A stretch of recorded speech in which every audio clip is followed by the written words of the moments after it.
What's up, Kansas City? I'm your host, Glenn Brian Frizzell, coming to you today from the second floor of the Lincoln Building, 18th and Vine Jazz District. Joining me today is Mr. Wayne Knox, along with Mr. Maurice Copeland, who you may recognize. This is a follow-up to an interview that we've done before. Mr. Copeland is a political advocate and social activist in the community. He was pretty instrumental in getting government officials here in response to a claim that Bannister weapons complex workers were exposed to harmful toxins during their work at the industrial plant. It's been about a week or so. You guys have been here and the hearings have been going on. Keep us current and up to date by letting us know what's going on.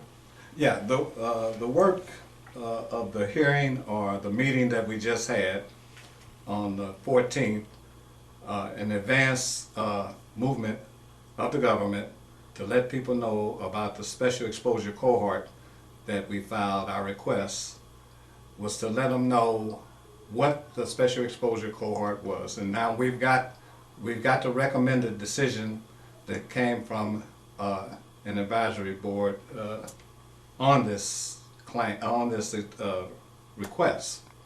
And it determined that they were able to run what they call a dose reconstruction on the employees, which would determine if the illnesses were the cause of the plant.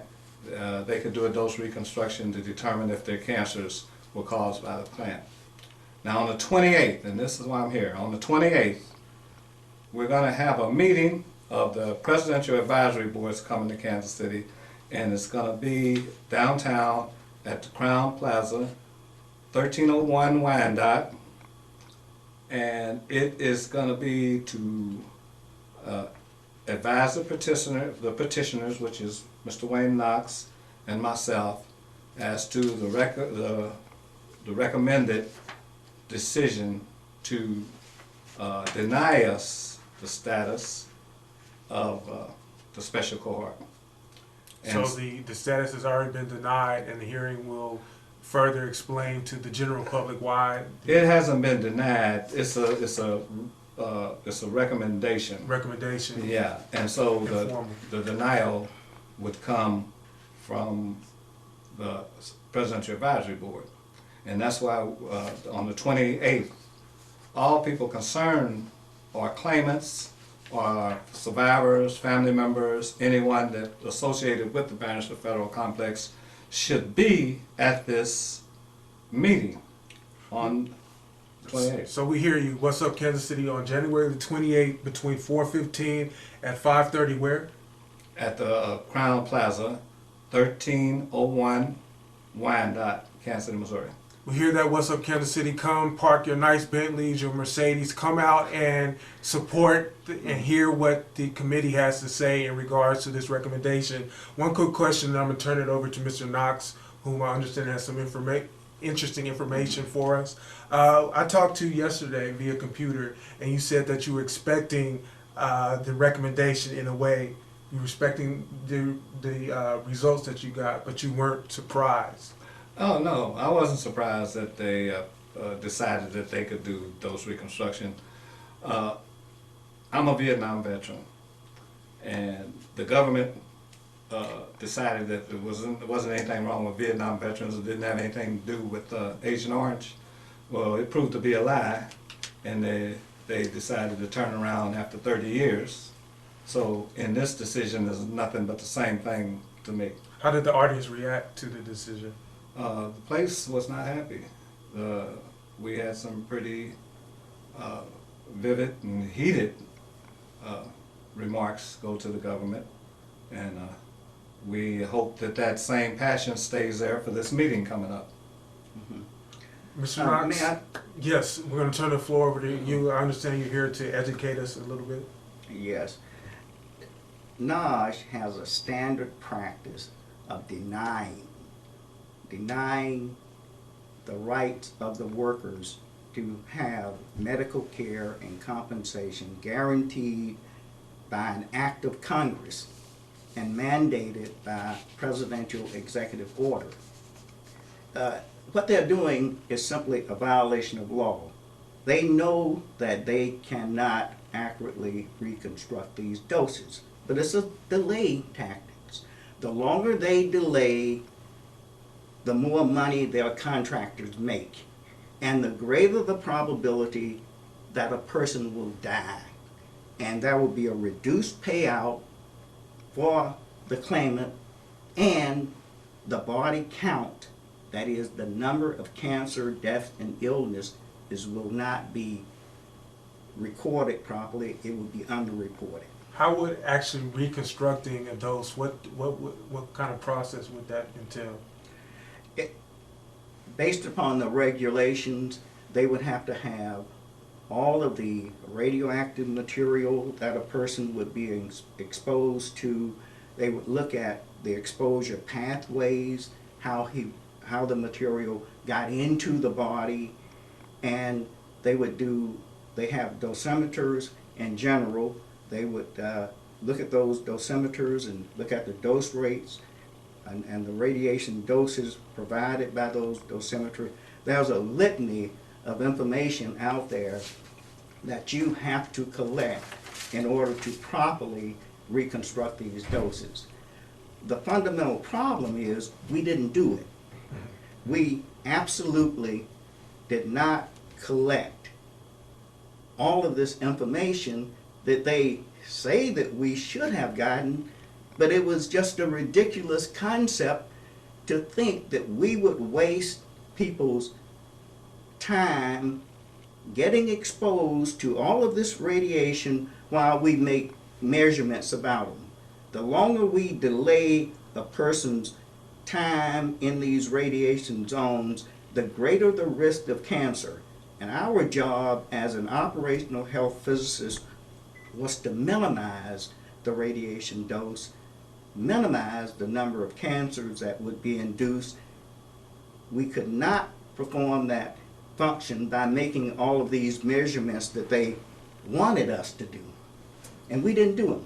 You said your job as an operational Health physicist. Operational health physicist.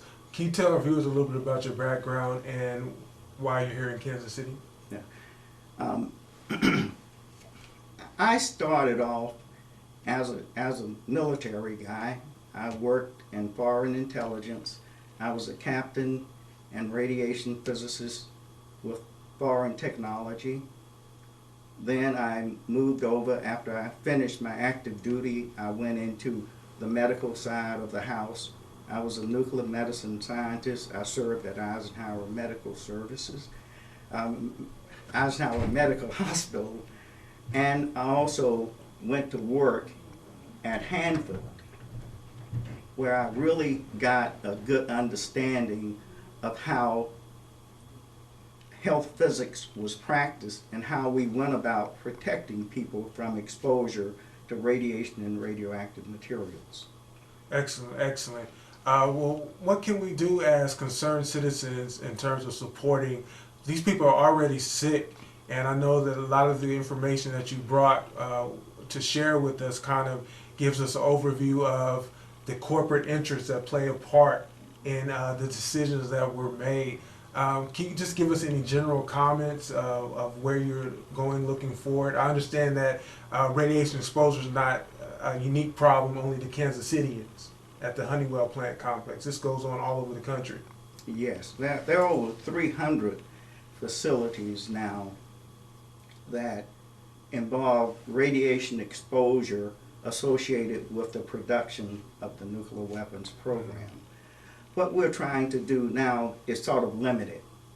That is, we have submitted a petition, an SEC, a special exposure cohort, that says that they could not, that is, the government and its consultants could not reconstruct these radiation doses to determine the probability of causation of the cancer. They cannot do it. As I said, fundamentally, we didn't collect the information. Secondly, it's impossible for us to do that. For an individual, it's impossible for us to accurately reconstruct his doses. I was there experiencing the radiation doses myself, I could not accurately reconstruct my doses because we didn't have the instrumentation to measure this, and it was not in the best interest of anyone to make all of these detailed measurements to allow that to happen. Now, Mr. Copeland, you sent me some video, and I have to admit I don't understand all of it. But as these particular government officials are coming on stage, are they saying anything that is remotely helpful to the cause and situation that? Yeah, brings us here today? one thing that I was really surprised that they said, and I want people to really follow the government's lead, and that was, please come flood this place. The United States government said to flood this meeting, that we need to get the people involved, which we do. It's time to step up and give your experiences, give your husband, wife, if you're a survivor, give their experiences of the interactions and that they had at this complex. We need to let them know what the history really is. You know, there's always a revised version to any story. Well, the story's been told, and the story is told and being determined. The fact is being determined if they could do those reconstruction off of something that's going to be revised. They can't do them. They can't do them. They're basing it on misleading information. They're basing these determinations on what did not happen. We get a revised version that says what really happened. And it was the experiences of these people that worked in that industry that did the work. What's on paper doesn't get any work done. We did not protect these people. They've admitted that they did not protect these people in the act, in instituting the act. They've admitted that they misled government institutions and government investigators when they came to investigate that plant. They admitted it afterwards that they gave them faulty information. That's a crime. And I think that Mr. Knox can give you more of the background of where we feel about that. But whenever you lie to the government, and the government has admitted flat out in Kansas City that they misled federal investigators, that is a crime. And that crime caused people to suffer and die. We have about 2 more minutes here, Mr. Knox. We'll turn to you to get some closing words, or can you put this all into context for us? We have the dose reconstruction, we have the admittance of faulty safety practices, we have the recommendation, and then we have the actual hearing that's coming up. Yeah. Yes.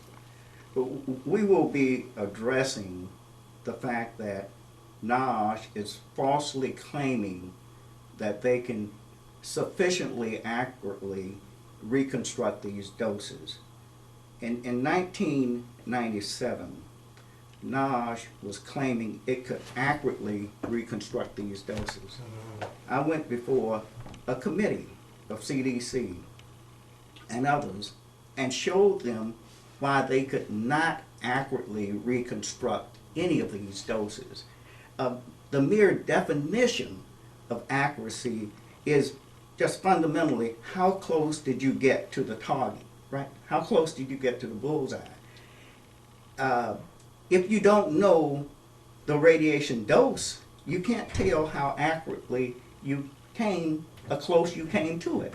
If you don't know where the target is, how can you tell how close you came to it? You can't do it.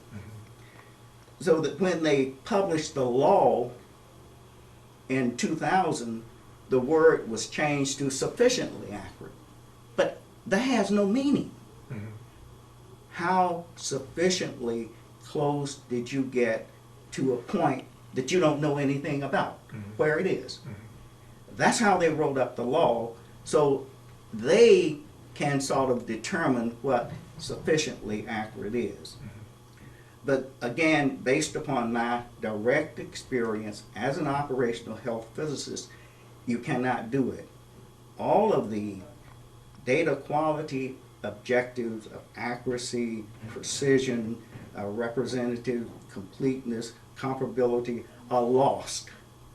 And you need all of those data quality objectives satisfied if you're going to begin to talk about accurately or sufficiently accurately reconstructing these radiation You're doses. very adamant about that, Mr. Knox. Can you tell us how you two came to meet? Yeah, actually we met in Washington D.C. the first time I went Amazing. up with the physicians of social responsibility. And I met Mr. Knox there and heard about his expertise and invited him into Kansas City to see what he could do to help people here with the claims process. And that was it. All right, Mr. Copeland, can you tell us when the hearing is again? And Yeah, it's on the 28th of January, and it starts, the actual meeting that starts for the people for public comments is 5:30. It's at the Crown Plaza, 1301 Wyandotte. Now, we're gonna be testifying before the committee at 4:15 to 5:30, me and Mr. Knox. So if you, that's where I want you. I want everybody to come down and see this testimony, and hear this testimony so that we can show you everything, all the evidence that we have to prove that they can't do those reconstructions. And also, sorry, but the problems behind this whole program. Yes. Bear in mind that they defined the Kansas City plant as a non-nuclear facility. They provided no health physicists on staff like me to make all of these measurements and assessments. But they were actually not. They were producing, testing commercial nuclear power reactors at a time when we knew very little about nuclear reactors and nuclear energy and its effects. They had the material there to build at least 2 different types of atomic bombs at that facility. You had a number of large radiation generating machines. You had a leak of radioactive material in that plant that lasted for a period of about 15 years. Those materials were found in the homes of workers. Yeah. And they are saying with all of this, they can accurately reconstruct these doses without even having a health physicist there, without even having the instrumentation. In one report I read where they bought the instrument, but they didn't buy the detector. wow. So how can you make a measurement of that? Because they did not have anyone with any experience and knowledge of understanding, and they deliberately didn't want it there. Because Bendix, the Honeywells, were interested in securing the patent rights to nuclear power. And they could do it all under this secret umbrella of national security. Whoever was able to develop commercial nuclear power now would be a billion dollar company overnight. Because it was believed that 1 pound of uranium could produce as much energy as 100,000 tons of coal. Wow. So now we sit there with this large company and an indemnification by the government that said you could do anything you want to. You can crap up all of these facilities. You can kill people. I don't care. Just get this bomb built. But they said, well, at the same time, you know, I can develop the patent rights to nuclear power. I can work on propulsion systems because these are not my facilities. I can crap them all up. I don't care. I can kill all of these people. I can expose Maurice and other people to any amount of radioactive material because I am whole, harmless, and indemnified. That's inhumane. It is inhumane, it's illegal. Now, we can get ticked off about Syria exposing its population that they consider to be perhaps combative to toxic chemicals and cause their death. We're willing to send troops over there to die because that's what Syria did to their population. But look at what we did to our population that was fighting for our national security. We exposed them to all of this radioactive material and toxic chemicals, caused their death and injury.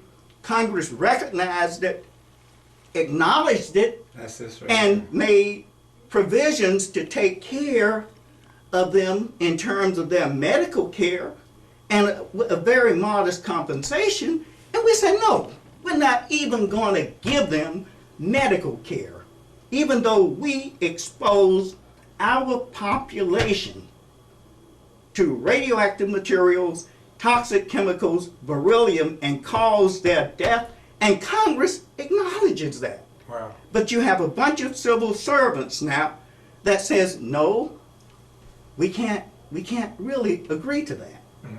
And the fundamental reason is that corporations will bear the liability associated with what happened here. You were talking to me about that, how national security and national interests have taken a back seat to corporate interests. We definitely don't want to practice quack science here. The dose reconstruction, in our opinion, is not going to work. Any quick final words? Yeah. We have about 30 seconds. Can I just show you one experiment to demonstrate how they misrepresent the radiation dose of workers? Sure. Okay, do you mind? Maurice and his co-workers were working with 10,000-pound lots of depleted uranium. It's the same uranium that's in this Fiesta cup. This is what we use to make atomic bombs. This same material here. This Now, up here. that cup is Fiesta ware. Okay? It is radioactive material. To make bombs. That's uranium. That's what we started with here. Although we made plutonium bombs too, but let's just stick with this one here. The workers at the Kansas City plant, and I can show you the documentation, machined and polished 10,000-pound lots of this stuff. If you look at the reports, it had uranium-236 in there. Time I looked at that, I said, wait, hold it. Uranium-236, that means it had plutonium. I went to NASH, who's responsible for this, and they agreed, yes, it contained plutonium. They agreed. But they're not changing their dose reconstruction. Because if you put plutonium in there, the radiation dose to the workers rapidly increases versus just keeping it as uranium. Now, if you look at the records, they found this uranium in the urine samples of most workers out there, Wow. including administrative types. They found it outside of that Kansas City workspace. We have, so it represented a tremendous radiation dose to the people. They're claiming that they can reconstruct that. They cannot. All They're right. claiming that they can reconstruct building commercial nuclear reactors there when nobody made any measurements or anything. All right, Mr. Knox, we thank you for your time. Oh. Unfortunately, that is all the time that we have today. We have agreed that you are going to give us some more video, and when you do, we will provide that link for our What's Up Kansas City viewers. Mr. Knox, I thank you. Mr. Copeland, it's been All a right. pleasure with the follow-up. This is What's Up Kansas City. Check out more video online at www.whatsupkansascity.net. And remember, the sky's the limit. Shoot for the moon. If you miss, at the very least, you would have landed among the stars. Take care. What's up, Kansas City? I'm Brianna Garlington. I'm Charles Williams. And I'm Derek Parker. And we are CMG. CMG. And we would like to welcome you to follow both websites. That's whatsupkansascity.net and cascadesports.tv.